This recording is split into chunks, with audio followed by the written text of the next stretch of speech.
Live from New Delhi, you're watching DD India Live, India's voice to the world. I'm Abhishek Mahajan. Coming up in the next 30 minutes. Prime Minister Modi to inaugurate Indian space startup Skyroot's Infinity campus will also unveil its first orbital rocket, Vikram 1, with capability to launch satellites to orbit. India's Defence Minister to co-chair the third India-Indonesia Defence Ministers dialogue with his Indonesian counterpart in New Delhi, focus on regional security and bilateral defence collaboration. Death toll in massive Hong Kong apartment fire rises to 44. Hundreds more remain unaccounted. 3 suspects arrested. Efforts on war footing to tackle the blaze. US President Donald Trump orders to deploy 500 additional National Guard troops to Washington, D.C. following shooting of 2 guardsmen near White House. Suspect taken into custody. And India ranks 6th in 2025 Deaflympics in Tokyo, its best ever performance, winning a total of 20 medals. Medals include 9 gold, 7 silver and 4 bronze.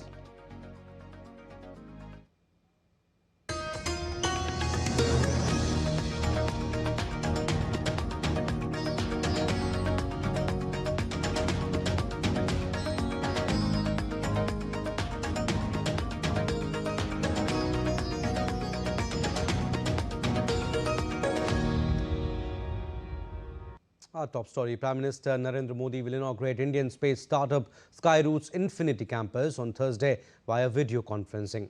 The Prime Minister will also unveil Skyroot's first orbital rocket Vikram 1 with capability to launch satellites to orbit. The state-of-the-art facility will have around 200,000 square feet workspace for designing, developing, integrating and testing multiple launch vehicles with a capacity to build 1 orbital rocket every month. Skyroot is India's leading private space company, founded by Pawan Chandana and Bharat Dhaka, both alumni of Indian Institutes of Technology and former scientists of ISRO turned entrepreneurs. In November 2022, Skyroot launched its suborbital rocket Vikram S, becoming the first Indian private company to launch a rocket to space. The rapid rise of private space enterprises is a testament to the success of transformative reforms carried out by the government in the last few years, reinforcing India's leadership as a confident and capable global space power.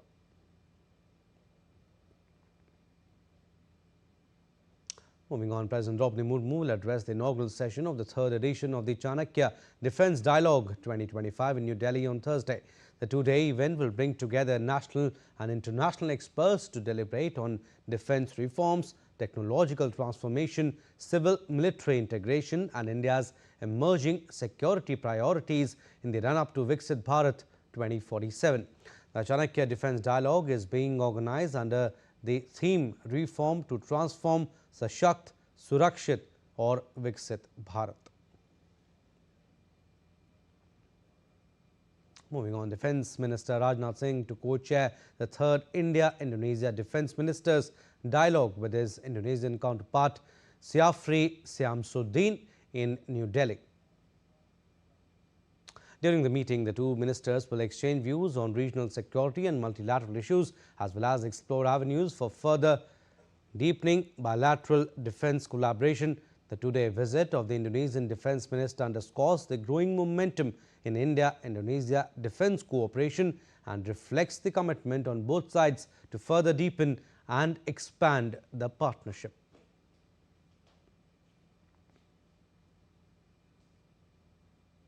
Civilizational ties between India and Indonesia go back thousands of years. Both nations are maritime neighbours, sharing cultural, civilizational and historical linkages that can be traced back to several centuries. Moving on, the Chief Election Commissioner of India, Gyanesh Kumar, is all set to assume the chairship of the International Institute for Democracy and Electoral Assistance for the year 2026. The Chief Election Commissioner will take over the chairship of IIDEA on December 3rd, 2025 in the meeting of the Council of Member States of International IDEA to be held in Stockholm, Sweden. As chair, he will be presiding over all council meetings during the year 2026. India, a founding member of IIDEA, has consistently contributed to the organization's governance, democratic discourse and institutional initiatives. India's Ministry of External Affairs held its weekly press briefing in New Delhi on Wednesday, reacting to the illegal detention of an Arunachal Pradesh resident at Shanghai airport. ME spokesperson Randeep Jaiswal affirmed that Arunachal Pradesh is an integral part of India, stressing that China's denial cannot alter this indisputable fact. We want to say that Arunachal Pradesh is an integral and inalienable part of India, and this is a fact which is self-evident. No amount of denial by the Chinese side is going to change this indisputable reality. At the same time, I said that we did take up this matter. We did do a strong démarche with the Chinese side, both in Beijing and in Delhi, when the incident took place. Arbitrary actions by China, as the one that we referred to, that I referred to, involving an Indian citizen from Arunachal Pradesh, are most unhelpful towards efforts being made by both sides to build mutual trust and understanding and gradually move towards normalization of bilateral relations. And responding to Pakistan's remarks on the Ram Temple flag hoisting, MEA spokesperson said India rejects them, stressing that a nation with a record of bigotry, repression and minority mistreatment like Pakistan has no moral authority to lecture others. On Pakistan, we have seen the reported remarks and reject them with the contempt they deserve. As a country with a deeply stained record of bigotry, repression and systemic mistreatment of its minorities, Pakistan has no moral standing to lecture others. Rather than delivering hypocritical homilies, Pakistan would do better to turn its gaze inwards and focus on its own abysmal human rights records. And speaking on the recent visit of Afghan Minister of Industry and Commerce Al-Haj Nuruddin Azizi to India, MEA spokesperson highlighted that India and Afghanistan have agreed to launch air freight corridor linking Kabul with Delhi and Amritsar to enhance bilateral trade and connectivity. The visit, air freight corridor between Kabul and Delhi and Kabul and Amritsar sectors, it was agreed to launch and initiate. It was also agreed that both sides will reactivate joint working group on trade, commerce and investment, as also they will depute commercial representatives in the respective embassies. Updates on 56th India International Film Festival now. The Indian panorama film Khoya Paya received a lot of positive response from the visitors at IFE. We had an exclusive conversation with the star Seema Biswas, who talked about the film that focuses on neglected old parents. Take a listen.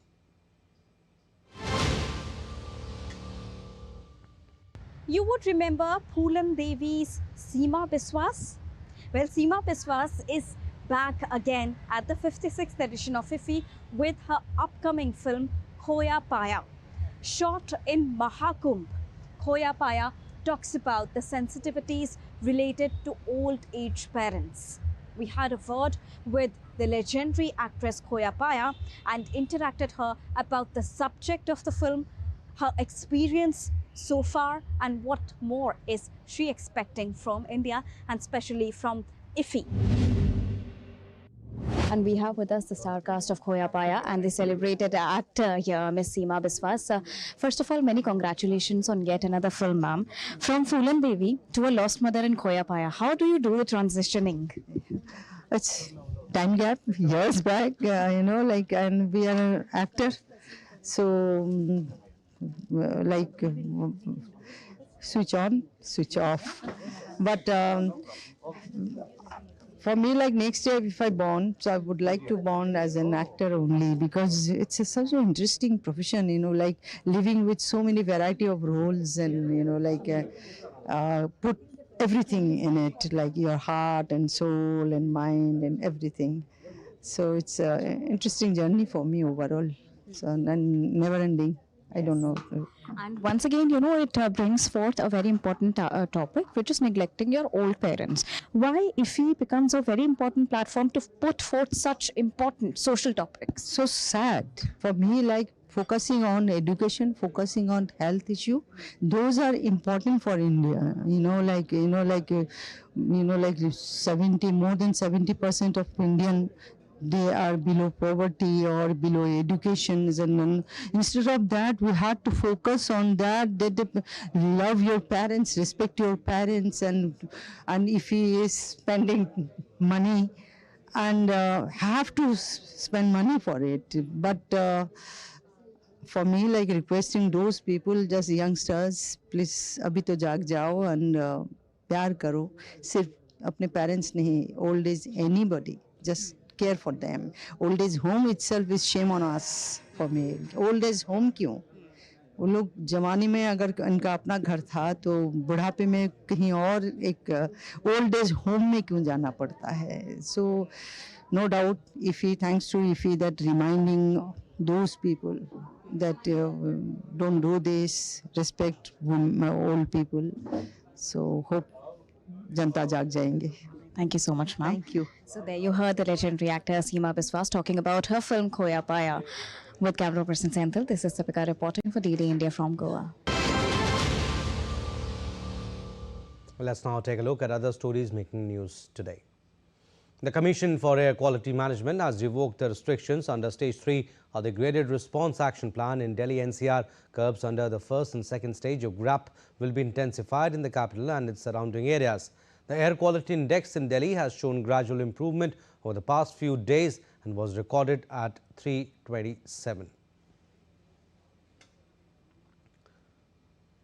Union Minister Nitin Gadkari along with Gujarat CM Bhupendra Patel inspected the under-construction 6-lane Shamlaji-Mota-Chiloda stretch of NH48. He reviewed key structures and called for faster completion of pending work. He also directed action against delays and emphasized road safety and smooth travel quality.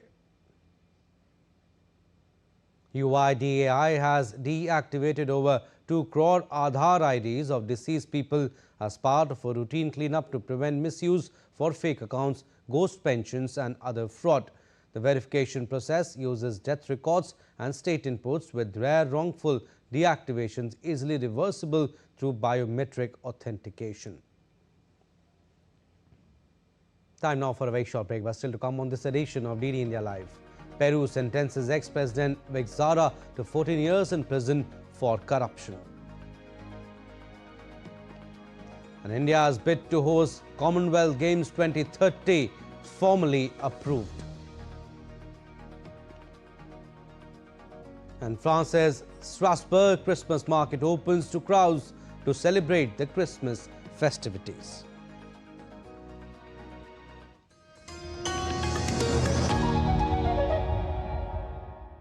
How much of India's democracy is really a British leftover? It is outrageous to suggest that the British have any reason to applaud themselves that India is a democracy at the end of 200 years of colonial oppression. Those who demanded democracy were ruthlessly suppressed, arrested, beaten brutally, killed in many cases. There are very many countries that at different times in different ways became democratic without having to go through the great blessing of being oppressed, enslaved and colonized.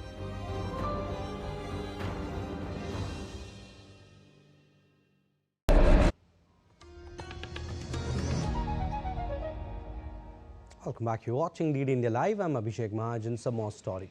2 U.S. National Guard soldiers were shot on Wednesday near the White House in Washington. The shootings took place at the Farragut West Metro Station, 2 blocks from the White House, and in mid-afternoon when the streets and nearby businesses were packed. Investigators identified the suspect as Rahmanullah Lakanwal, a 29-year-old Afghan national from Washington state. The attack is being investigated as an act of terrorism, the official said. FBI Director Kash Patel said both soldiers, part of a militarized anti-crime deployment around the United States ordered by Trump, were in critical condition. Washington Mayor Muriel Bowser called it a targeted shooting by a single gunman. In a social media post, Trump called the suspected shooter an animal who would pay a very steep price and praised the National Guard. J.D. Vance addressed troops urging prayers for the National Guardsmen and said the motive is unknown for shooting of guardsmen. Before we get started, on a somber note, we had, and some of you may have seen this on your phones or on social media, but apparently there was a shooting outside the White House just a couple of hours ago. And we're still learning everything. We still don't know the motive. There's a lot that we haven't yet figured out. But what we do know is that a couple of National Guardsmen were injured in the line of duty. And in the wake of Wednesday's shooting, Pentagon Chief Pete Hegseth said on Wednesday that President Donald Trump has asked for 500 additional troops to be deployed to Washington, D.C.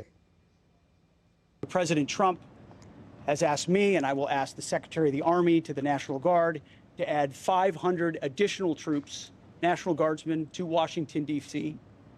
This will only stiffen our resolve to ensure that we make Washington, D.C. safe and beautiful. The drop in crime has been historic. The increase in safety and security has been historic. But if criminals want to conduct things like this, violence against America's best, we will never back down. President Trump will never back down. That's why the American people elected him. America and our warriors, our National Guardsmen, are strong. U.S. President Donald Trump announced that South Africa will not be invited to take part in next year's G20 summit in Florida after Washington boycotted the Leaders' Summit in Johannesburg last week, which the African nation called a punitive measure against it. South African President Cyril Ramaphosa's office called Trump's post regrettable. Ramaphosa said that since the U.S. delegation was not present at the summit last week, instruments of G20 presidency were duly handed over to U.S. Embassy official at the headquarters of South Africa's Department of International Relations and Cooperation.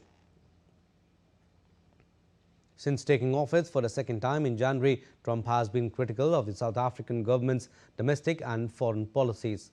Trump has repeatedly alleged that South Africa's black majority government persecutes its white minority and that there was a genocide of white farmers in the country, claims that have been widely discredited. In a White House meeting in May, Trump confronted South Africa's leader with false claims of white genocide. Trump said on Wednesday that his administration was going to stop all payments and subsidies to South Africa effective immediately. Trump signed an executive order in February to cut financial assistance for South Africa, citing disapproval of his land policy and of its genocide case at the International Court of Justice against Washington's ally, Israel. A Peruvian court on Wednesday sentenced former President Martin Vizcarra to 14 years in prison after finding him guilty of taking bribes years before he took office, adding to a list of former leaders jailed for corruption. According to the verdict, Vizcarra accepted bribes equivalent to $676,000 from construction firms in exchange for public works contracts while serving as the governor of the southern Moquegua region from 2011 to 2014.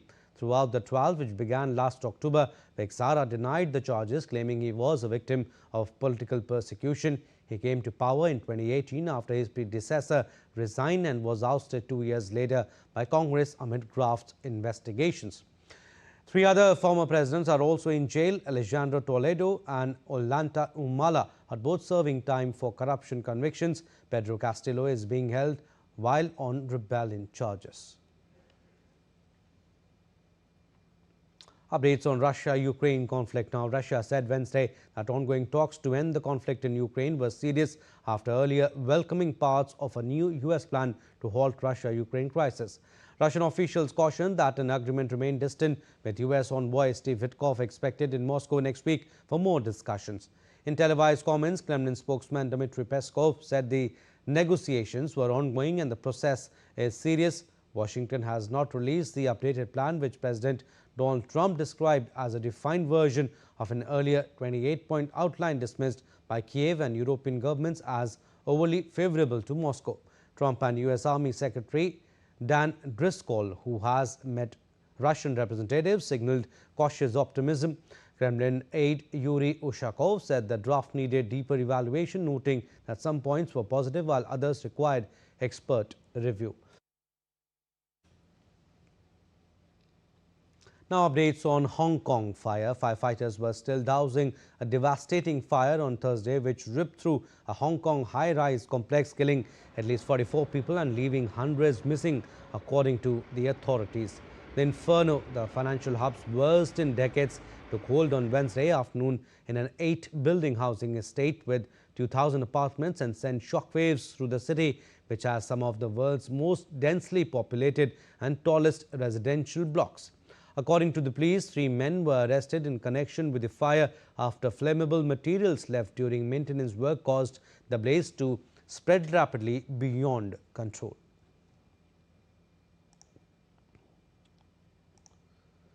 On to business updates now. Global stocks mostly rose on Wednesday, with Wall Street equities gaining on hopes of lower interest rates, while the British pound advanced on the government's unveiling of a new budget. US equities rose for a third straight day as momentum builds following comments in recent days from Federal Reserve officials signaling another potential interest rate cut next month. All 3 major US indices climbed again, led by the tech-rich Nasdaq, which rose 0.8%. In Europe, London stocks advanced and the pound pushed higher as the centre-left Labour government delivered a tax-raising budget aimed at curbing debt and funding public services. The yield on UK 10-year government bonds dipped, a sign that investors retain confidence in Finance Minister Rachel Reeves having control over public finances. All right, sports updates now. India delivered an impressive performance at the 25th Summer Deaflympics in Tokyo. Team India finished 6th with a total of 20 medals, including 9 gold, 7 silver and 4 bronze. Ukraine topped the medal table with 100 medals, followed by the USA with 36, while host nation Japan secured 3rd place with 51 medals. Shooter Mahit Sandhu, competing in her first Deaflympics, won 2 gold and 2 silver medals and proudly carried the national flag as India's flag bearer at the closing ceremony. In karate, Loma Swan made history by becoming the first Indian to win a bronze medal. This year's performance marked a significant improvement from the previous Deaflympics in Brazil, where India won 16 medals. And India's long-anticipated bid to host the 2030 Commonwealth Games received formal approval on Wednesday at the Commonwealth Sport General Assembly in Glasgow. Ahmedabad will host the Commonwealth Games in 2030. India will host the Games after a gap of 20 years, having last hosted in 2010 in New Delhi. DD India's Narayan Singh brings us this report. Delighted to confirm that India, Ahmedabad, is hereby duly appointed by unanimous resolution as the host of the 2030 Games. India's sporting story has turned a glorious new page. The country has officially been chosen to host the 2030 Commonwealth Games. The announcement came on Wednesday at the Commonwealth Sports General Assembly in Glasgow, marking a key milestone in India's journey toward becoming a global multi-sport hub. Ahmedabad has been selected as the host city, reflecting its rapidly expanding sports infrastructure and growing capacity to handle major international competitions. This will be India's 2nd time hosting the prestigious event, the first being in 2010.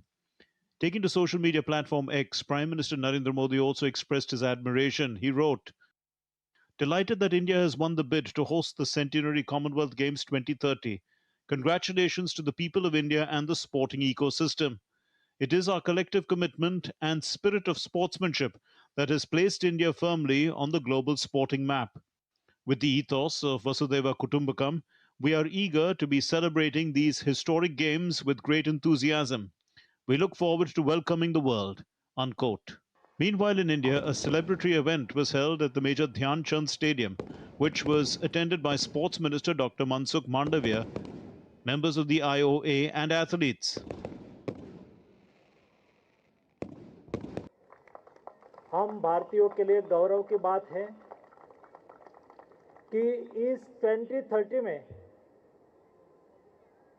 100वीं Commonwealth games हैं और हमारे लिए ये games Bharat में आयोजित हो रही है, इसलिए मुझे विशेष गर्व भी है खुशी भी है। दोस्तों, मोदी जी के नेतृत्व में स्पोर्ट्स सेक्टर बदल रहा है। पिछले एक दशक में देश के अलग-अलग 18 से अधिक सिटी में 22 से अधिक बड़ी टूर्नामेंट का आयोजन हुआ है। Ahmedabad's bid to host the Commonwealth Games had received a significant boost last month when the executive board proposed Gujarat's city as host for the 2030 Centenary Games. It will mark 100 years since the inaugural Commonwealth Games held in Hamilton, Canada in 1930. In recent months, Ahmedabad has successfully hosted events like the Commonwealth Weightlifting Championships, Asian Aquatics Championships, and the AFC Under-17 Asian Cup qualifiers. A major catalyst in this transformation is the upcoming Sardar Vallabhbhai Patel Sports Enclave. The world-class complex will feature an aquatic center, a football stadium, indoor arenas, and the iconic Narendra Modi Stadium.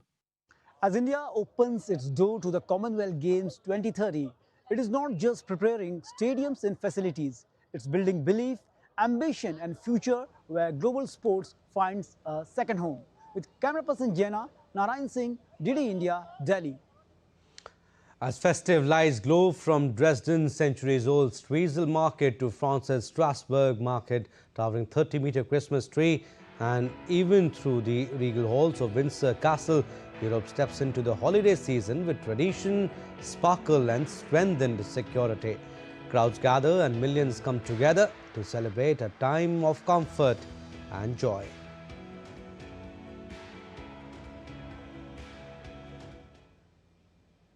And that's all we have in this edition of DD India Live. We'll be back with more news as it breaks here on DD India. I'm Abhishek Mahajan from all of us here in Delhi. Thanks for watching DD India Live.